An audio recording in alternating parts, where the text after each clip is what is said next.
This is What's the 411 News Weekend Edition, Underreported. Let's go.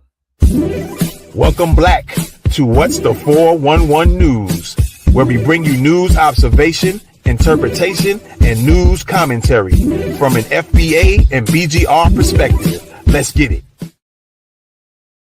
All right, ladies and gentlemen, welcome back to What's the 411 News. And today we're covering an underreported case that didn't receive the national attention it deserved when it happened. All right. So we're definitely going to get into this one today. And let's just find out what's been going on or what's going on with this particular case. Okay. So underreported, Uber driver admits to unaliving an Indianapolis Black mother. All right. So let's get into this one.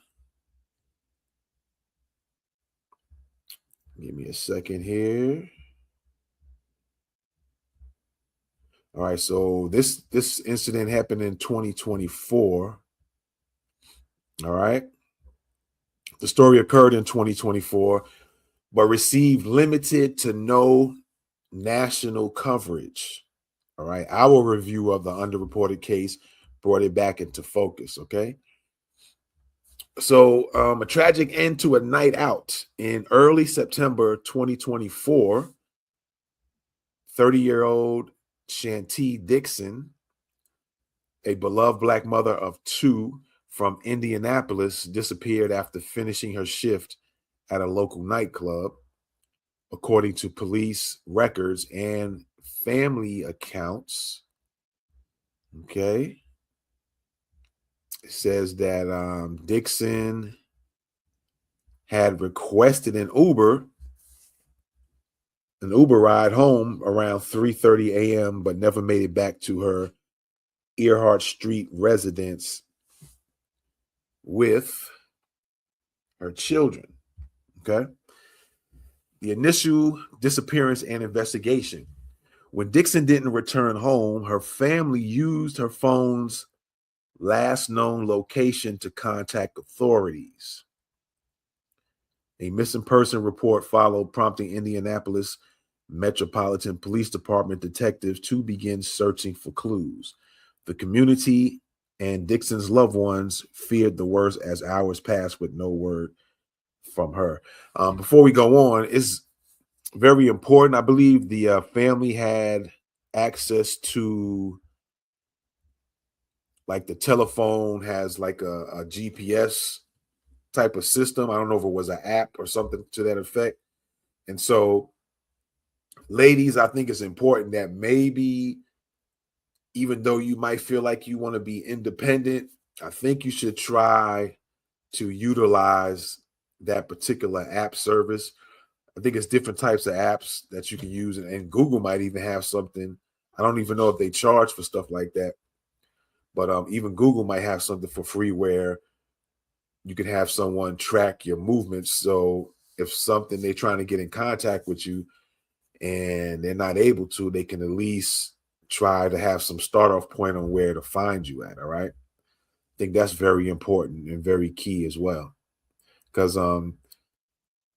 Black women, your safety is on the line. And the more and more I look at different reports, I'm seeing Black women becoming missing. And every year, Black women are becoming missing all the time for one reason or another.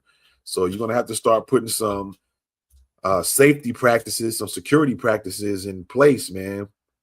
Whether it's making a phone call saying, hey, I'm getting ready to leave work, I'm heading home, I just called an Uber, I'll be on my way, to when before you get in the Uber, maybe take a picture of the car that you get ready to get into when it pulls up, take a picture of the tag, text it to someone so they know.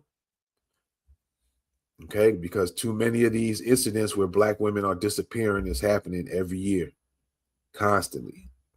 All right, so keep that in mind. All right, so suspect quickly identified. Quickly, that's very interesting. I guess because it's Uber, right? Police soon identified the Uber driver who picked up Dixon as 29-year-old Francisco Valadez or Valadez. And maybe, I don't know if it's a typo, maybe it's Valdez or it is Valadez. Valadez. Initially, Valadez told authorities that someone else had attacked Dixon in his vehicle, but investigators were not satisfied with his conflicting accounts. Subsequent interviews and evidence tied him directly to the case. Now, that's interesting because if somebody attacked her in his vehicle, at some point, wouldn't it make sense for him to call police? So we already know that's BS, right? And then we don't know what this guy's status was. This was 2024. And was that during Biden's still presidency? You know, not to make anything political, but, and it could have been, you know, let's just hypothetically say, let's say if it was on Trump's watch, there's still no excuse. You know, he probably will turn it into, well, Biden let people come over the border type thing and not try to put something in place to some severe punishment for this particular person. Right. So again, initially Valadez told authorities that someone else had attacked Dixon in his vehicle, but investigators were not satisfied with his conflicting accounts. Subsequent interviews and evidence tied him directly to the case. Confession and horrific details. Under mounting evidence, Valadez eventually admitted to the assaulting and unaliving of Dixon. Court documents and local reporting indicate that Dixon may have laughed at Valadez during an attempted assault, fueling his rage. So he ended up shooting her, then moved her body to a wooded area on Indianapolis southeast side, okay, in Indianapolis, where her remains were found the next day. All right. So again, like I said, these guys with these temperaments and things of that sort, and this becomes a thing where is this like the natural culture? We don't know where he's from, if he's from Puerto Rico, if he's from Mexico, is he from Argentina, right? Is he from Venezuela? But this seems to be like a thing.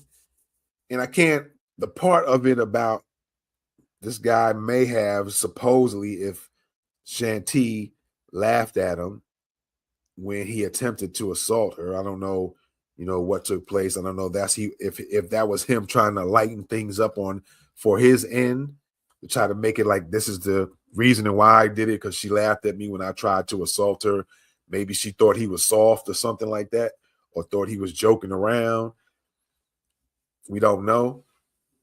We don't know the exact wording that he told investigators, but then you got these guys out here, it doesn't matter what ethnicity they are, that seem to be a little soft around the edges when women say something to them, or they take as some form of rejection, if you will.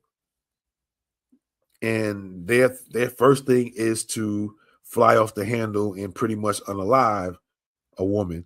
But that also means on the other end as well, for the ladies, you might, understanding that this is a thing and this could happen, you might need to be careful your choice of words and your how you behave, because even if it's a thing where it shouldn't be that men take or go to this far when they're getting a rejection or something to that sort, that they shouldn't have to resort to that. But this is the reality, and women, you need to live in reality and not live in any type of what you think your world should look like. This is the reality of the streets. All right. And if you're not operating within that, that's like being street smart. That's the reality. You have to read and be aware of what the realities are in the street. These are the realities. If your awareness level is low, then that's part of being street smart anyway. Your awareness of what things are going on and happening in real time. All right. So you have to adjust for those realities of the street. That's part of your street smarts. All right. So confession and horrific details. Okay, we talked about that. Under mounting evidence, Valadez admitted to unaliving Dixon. Okay. And of course, when he moved the body to a wooded area on Indianapolis's southeast side, where her remains were found the next day. Charges in legal proceedings, Valadez faced initial charges including murder, attempted rape, and abuse of a corpse, but later entered a plea agreement in late 2025. Prosecutors dismissed several additional charges in exchange for his guilty plea to murder. They should have kept all those charges. But see, this even goes to show how they're trying to be so lenient for these folks. But if it was somebody black, they'd be throwing the whole room at them, the whole house at a black person.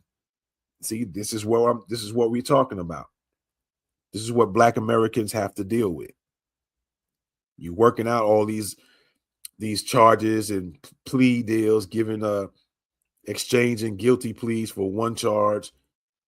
But if it was somebody else of another ethnicity, let's pay attention to how things go. At his sentencing hearing, Valadez received a 45-year prison term and will be required to register as a lifetime sex offender. So remembering Shantee Dixon, friends and family remembered Dixon as a spirited, devoted mother whose life was cut brutally short. Her oldest son, Rise Dixon Jr., spoke out during the sentencing, expressing the pain of losing a parent and emphasizing the void her death left in their lives. And of course, we got questions for the rideshare safety. All right. Beyond the tragic loss of life, this case raised broader concerns about rideshare safety and oversight. Critics question how someone like Valadez could be approved to pick up passengers and whether more safeguards are needed to protect riders, especially late at night or in vulnerable situations. All right. So let's take a look at the key takeaways. Of course, the beloved mother was murdered by this driver. 30-year-old Shantee Dixon was picked up by an Uber driver after work around early morning hours and did not return home, sparking a missing person investigation. The Uber driver was identified as suspect 29-year-old Francisco Valadez. It was quickly identified by police using rideshare data and found at his Indianapolis residence. Conflicting stories before the confession, Valadez initially gave police multiple inconsistent versions of what happened before ultimately admitting to shooting Dixon in his vehicle. The horrific circumstances, officers alleged Valadez tried to assault Dixon, shot her, and later moved her body to a wooded area where she was found the next day. The plea deal and the sentencing, Valadez entered a plea agreement where murder charges stuck, while additional charges like rape and abuse of corpse were dropped. He was sentenced to 45 years in prison, as we mentioned earlier, and must register as a sex offender. Now, if he has to register as a sex offender, I don't know why they decided to drop the rape charges. That's a little bit weird to me. Community shock and safety concerns. Police and community leaders called the crime disgusting and highlighted the importance of rideshare safety and vigilance when using rideshare services. Lasting impact, Dixon's family, especially her children, continue to grieve a life taken violently, underscoring that this wasn't just a statistic, It was a mother with a story and a future that never fully unfolded. And I want to give my condolences to the family. And again, like I said, is this the culture?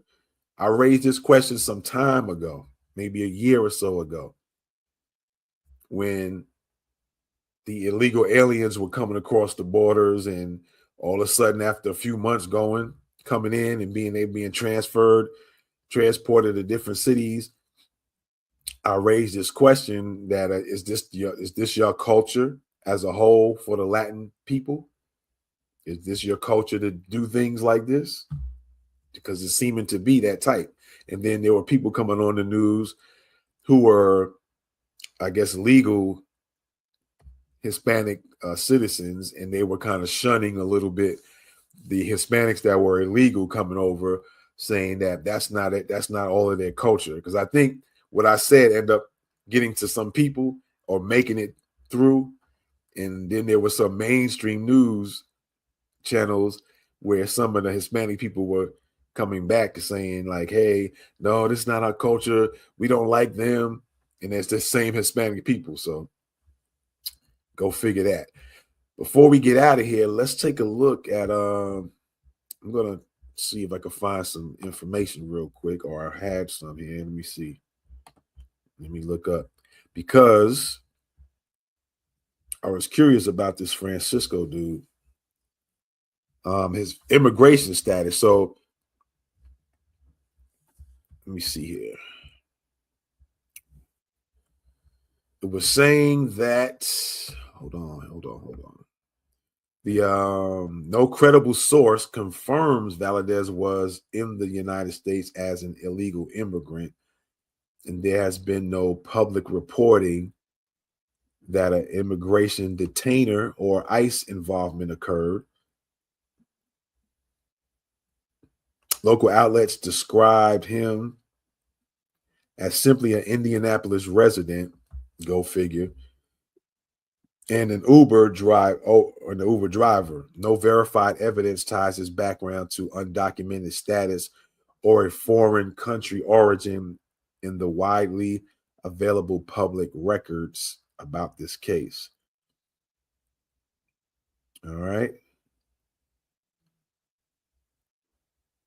So at least as of the latest court reporting and police info publicly published, his immigration status is not confirmed as anything other than a U.S. resident driver. But we know, of course, with the Spanish name or the Latin name, he originated from somewhere. All right. Whether he was born in the U.S. or not, he has an origin, an ethnicity background, right? Okay. So yeah, that's all we found so far on this Francisco Valadez. Tragic situation. And again, I emphasize, ladies, that you figure out some type of security procedures that you put into place to make sure that if something happens to you, someone can find you quickly and know where you're at, to even be able to call police and say, go right here. This where we last know her to be at. Because again, like I said, there's too many Black women disappearing, Black American women disappearing. And sometimes, in some cases, it's taken weeks to figure out what happened. Again, use that. There's you have to look it up. I forget what they call it, but I think it's different apps. I think maybe Google has one already, so it could be free. And the other apps could be free as well, where there's a system or there's a thing within the app that you can track where your loved one, women in particular, have been or gone, or where they're going, where their last location was. So if you don't hear from them, they can be found, hopefully alive. All right. So yeah, you're gonna have to change. It's 2026. Let's not keep repeating these same things happening to Black women, because every year Black women are showing up missing. That's just a fact. So you're gonna step up. You got to step up your security practices. Again, like I said, when an Uber car pulls up, before even walking up to it, take your phone out, get a nice wide shot. Maybe on your phone, zoom in so you can get get the whole car filled inside the image of the camera.